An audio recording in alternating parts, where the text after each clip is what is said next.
Yo, what's good guys? Today we're diving into the Incott G23, a gaming mouse that's currently priced around 50 euros. Way cheaper than the popular G Pro Superlight, which usually costs about 100 euros. So is this budget-friendly mouse actually a contender? Spoiler, I think it is. First, you might be wondering what makes the Superlight so popular besides almost every pro player using it. Mainly, it's all about the shape. A safe, comfortable design that works for a lot of grip styles. And the Incott G23 pretty much nails that same shape with a few upgrades. The G23 has slightly longer clicks and more defined comfort grooves for your fingers, including below the side buttons. These allow for a more consistent grip, which is something I've always found a bit lacking in the Superlight. Another thing I noticed right away was the G23's coating. It feels more grippy than the G Pros, which combined with the shape improvements adds to the overall control and comfort. Now let's talk about the side buttons, because this is a big win for the G23. One common complaint with the G Pro is its mushy side buttons that tend to sink into the shell. The Incott G23 however has crisp tactile side buttons with very little pre-travel. There's a touch more post-travel, which I actually prefer since it stops them from sinking into the shell. One of the G23's standout features however is the hot-swappable switches. I was a bit skeptical at first, but after testing several of the included switches, I was actually impressed. The clicks are responsive with minimal pre or post-travel and definitely on par with the Superlight. Swapping out the switches is straightforward.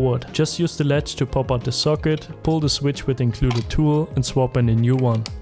The included switches are 4 Huano switches, the legendary blue shell pink dots, the slightly more tactile and crispy green shell white dots, the black shell blue dots which feel heavy and more tactile than the other two, as well as the silent brown shell white dot switches, which I found to be nice for work and casual gaming.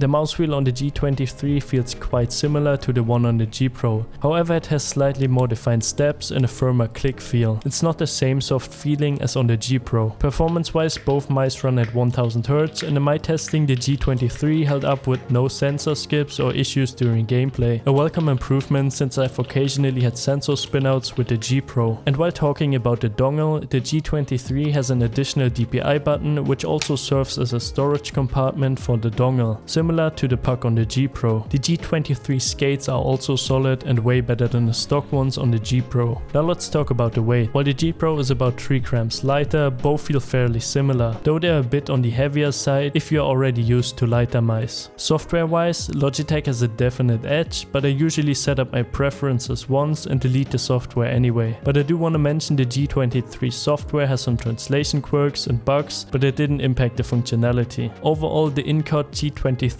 offers a fantastic alternative to the G Pro Superlight, especially if you can grab it for around 40 euros during a sale, which Mackeys is actually holding from the 11th to 18th November. In my opinion, it's a great option if you want a Superlight experience without the Superlight price tag. Let me know what you think in the comments below, and as always, don't forget to like and subscribe for more reviews.